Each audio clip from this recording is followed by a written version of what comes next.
Aujourd'hui, je vais vous parler du roman Le Lys dans la vallée. Honoré de Balzac l'écrit en 1835 à Paris, mais se sert de ses différents séjours au château de Saché en Touraine, dans la vallée de l'Indre, pour planter le décor de son récit. Cette œuvre fait partie des scènes de la vie de province dans la comédie humaine. Un jeune homme, Félix de Vandenesse, un Tourangeau, participe à un bal à Tours. Lors de cette fête, il est subjugué par une inconnue et il a même l'audace de lui embrasser les épaules.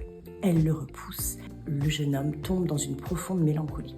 Sa mère l'envoie donc chez des amis au château de Frapesle, à Saché pour se reposer. Félix découvre que sa belle inconnue habite non loin de là au château de Clochegourde. Il s'agit de la comtesse Henriette de Morsauf. Belle, douce, vertueuse, c'est elle le Lys dans la vallée. Elle est plus âgée que lui, dévouée à sa famille et prisonnière d'un mariage malheureux. Félix et Henriette vont développer des sentiments intenses l'un envers l'autre, mais s'interdisent de vivre leur amour par convention et par sacrifice. Cet amour impossible et platonique a pour décor les paysages de la vallée de l'Indre dans une nature idyllique qui reflète les sentiments des personnages.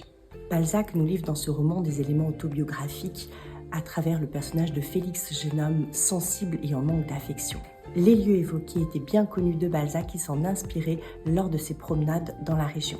Il livre également le portrait de sa première maîtresse Laure de Berny à travers le personnage de la comtesse Henriette de Morsauf. J'ai aimé ce roman pour la profondeur des sentiments et la complexité des émotions éprouvées par Félix et Henriette, mais également la place qu'Honoré de Balzac accorde à la nature dans ce récit, une nature poétique et envoûtante.